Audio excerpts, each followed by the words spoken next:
So I know I went over this in previous episodes, but I want to make a quick and easy tutorial on how to use this as quickly and efficiently as possible without taking up a lot of your time. So let's get into it. First and foremost, when you're dealing with Apotheosis and the gems, you want to press Control T, not from a pause screen, but from this screen right here, Control T. And you are going to go into this screen right here, which says Haven. You've got Frontier level, which gives you a lot of upgraded type items.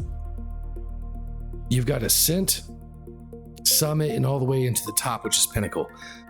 Basically, they're going to give you a couple different things that are needed on how souped up your armor is and how souped up your gear is to be able to be used for Frontier, and then Ascent, and then Summit, and then Pinnacle. So follow what it says within that. That's it. Follow what it says within that and build yourself up as quick as you can to the Pinnacle level, which means that you're going to have to fight some of the bosses that spawn in and things like that. And you're going to need to grind through mobs to get as much gear as possible and as much gems as possible. So once you are ascended to that, and even if you're not, as you're building your way through, you can ultimately build up your gear to be as good as possible for those levels. But this is top gear right here. Your Pinnacle is top gear. The next thing you're going to need to do is have a salvaging table. This breaks down gear and gems for materials. So you can take gems and you can take gear into here. So let's go ahead and see what this does. I've got some different items in here. Graceful Netherite Sword of Surgical Precision. That's a purple, and this is an orange. It gives me a lot of different options in here. When I salvage them, it's going to give me 3 gold ingots, 3 Godforged pearls, 5 arcane sands, and 2 netherite scraps. So it's nice to get netherite and things like that in there as well. On your earlier grade stuff, you're going to get some different components as well. It's what's used to build those items. It's just building up to the top tiers what I'm focused on. The next thing we have is a simple reforging table, which is to reforge items to rare, as you can see here. So it's just a matter of adding in the components and you get a rare component. Well, what's the difference between a rare component and a reforging table that reforges to mythic or god forged?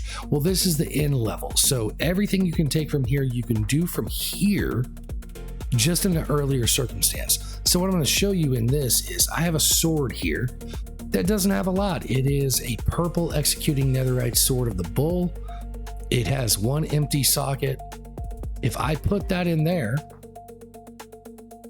and then I put a sigil of rebirth, which is used to fuel the reforging table, and then I put some Godforged pearls in here, it's going to give me 3 different levels. I have 1 empty socket and a lot of, you can pause it and see what's on there, but now I have 1 empty socket. And this one I have 4 empty sockets. Ancient Knowledge, 2. Sundering. Attacks have a 50% chance to also hit up to 4 nearby enemies. The side of ignores 48% of durability damage, 8 attack damage, 1.6 attack damage. You can see through the list on there. This has no books applied to it. This is just using this mod and adding all of these additional things to it. So I have 4 empty sockets, so I'm going to go ahead and transfer that. So get a lot of sigil rebirths. They're not too expensive. Godforged pearls are expensive. You have to build yourself up to top tier on here. You cannot just go and start getting them. This is top tier type stuff. So you're going to see a little bit of an increase within each and every one you get into. But what I'm trying to show you is the top tier. So in the gem cutting table, you can actually take some luminous crystal shards. You can take the gem dust. You can take the flawed lightning gem, which is what I'm upgrading. This is for upgrading gems, and it'll transfer the rest of them up to here. So I have blue flawed lightning gems. I hammer those out, and it's going to make me an additional lightning gem. So there's a lightning gem. Do another one.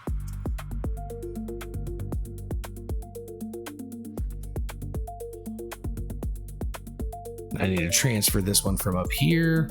So I'm turning this blue one into another purple lightning gem. So you can use this to upgrade each and every component of it. So while you were mining, you're going to find a bunch of different items in the world. You're going to find a bunch of gems as well. So here's an example of the basic level cracked solar gem. Very basic, very simple, very basic upgrades. The next one, which I didn't have any of because I haven't really collected these because I don't really need them anymore. But the intricate bow, this is the green level. So you've got the gray level, green level. I'm going to put these in here to show what they convert into. Some time-worn fabric, some iron ingots. The next level is going to be your purple, which is the gem of the, not gem of the warlord all the time, but it's your purple level, which is a little bit increased. The next level, your orange level, your flawless level. Next level, perfect level. That is your best level you're ever going to get. It has the kind of transferring color from yellow to purple to green to whatever it is. But this is top tier type stuff.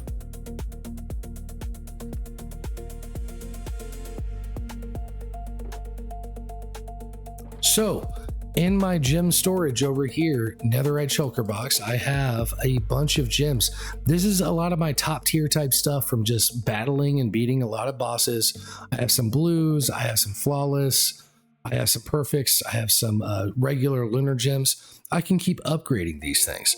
My perfects are really what I'm pushing for. That's what a lot of these are down here. These are as good as it gets. You will see it says fits in chest plates, leggings, melee weapons, or shields or tridents. Fits in boots, bows, mining tools, shears. Within these as well, what does it do? Well, core armor plus 8 armor, light weapons plus 30% lifesteal, shields plus 45% armor. This one, bows plus 60% draw speed, tools plus 45% mining speed, boots plus 50% dodge chance. There's so many different options. I don't want to go through every single one of them. You can just look through each and every single one of them. There's a lot of great benefits. What I will tell you is if you find one benefit you like right here, you want bows to have plus 15% protection pierce. If you put two, well, you can't put 2 of those on there. So you can't double that. So you need to find ones that kind of max and mix in with what you're doing. What we're talking about is this sword that has 4 empty slots. So let's see what we can do with this. So I have a light weapon for my sword, which is plus 30% lifesteal, and it's a perfect gem. So I'm going to add that.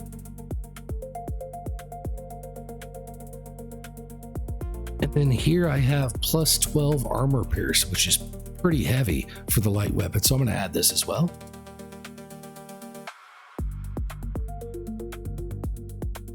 This is the big one, plus 4 levels to existing sharpness. If you look at my current sword, I have the plus 4 levels to existing sharpness. And if you look at my sharpness, I actually have sharpness 13. So it's added 4 on there to it would actually be level 9 without that gem. So this is a big one.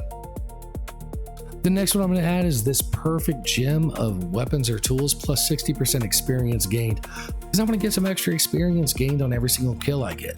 So I have my 4 gems right here, and then I'm going to go to this system right here, which is supply sockets, gems, and sigils. It is this just standard smithing table. So I'm going to add that in here. So the next thing I do is go to this simple smithing table. It is apply sockets, gems, and sigils. So I take my simple sword that has 4 empty spots. I'm going to take my first perfect gem, add it on, create it, add it back, add the next gem, add the next gem, and add the final gem.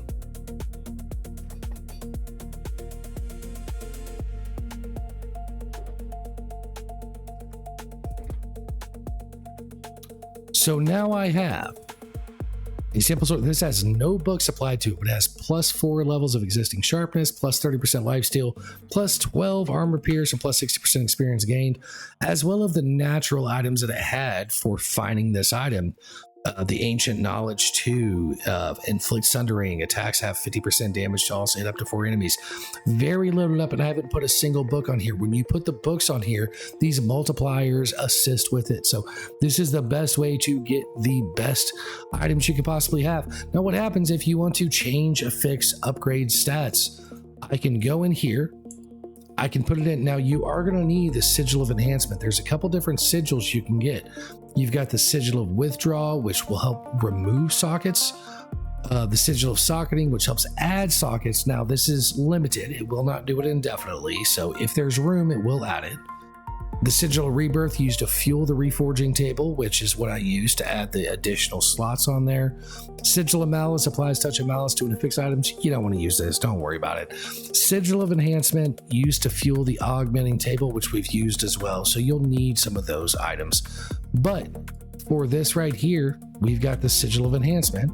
I can put this in here and I can see what items it's given me. So basically, I've got plus 5.5 fire damage. I can upgrade this by adding some more sigils, and I can get with additional experience costs, and I can increase this all the way up to level 10, from level 4 to level 10. I can also re-roll it, and if you look at the left side, I can get cold damage, lifesteal, armor shred, critical damage, current HP damage, attack damage. There's a whole bunch of stuff you can do. This gives you an entire list of what can possibly be here. Hey, ancient knowledge, what do I want to do with that? I have this on here. Do I increase it? It costs 2 times sigil of enhancement. Experience costs 225 to go from level 1 to level 3. I can also re-roll it to get different affixes on there. This is a lot of fun. It takes a lot of equipment to get the sigils and the swords and everything that you want, but it's a great place to mess around with, because if you want to see my max gear, that is a gear up sound right there. I've got, I mean, look through it. Protection, 8, respiration, 7, aqua affinity, unbreaking, 8, mending, blessing 10, tombstone soulbound. Oh yeah, it's just so much. Plus 15% to all stats on my gems, plus 22.5% attack damage to my gems, plus 5% or plus 5 luck for the gems on this. This one, not a lot of gems, but plus 35% max health and plus 2 levels to all existing enchantments. It's huge. Plus 35% armor toughness and minus 15% speed, which I'm okay with because I'm too fast on here. It's too much. I have plus 70% speed. I am okay with that backing down a little bit. I could probably change it if I wanted, but plus 35% armor toughness, plus 5 luck, plus 40% max health. This stuff is geared out so heavily. I mean, even on this sword, you see it's pretty great. But this is my max level sword, and it's just too much. So going with the Apotheosis mod is huge. It's so much. It adds whatever you want to it. Do you want to be quick? Do you want to be tough? Do you want to be strong? Do you want all the above? This is a good, simple solution for it. I wanted to make this quick and easy. There's a lot of details and stuff you can get into with it, but so much of it is so much time. I just wanted you to see what you can actually get from this mod and how crucial it can be. So I hope you enjoyed it. If you want me to do a bigger deep dive into it, please leave a comment. Let me know. I'm happy to do whatever you guys would like to help make your world more enjoyable. But until the next time, stay sharp, stay creative, and I'll see you on the next build. Gone get.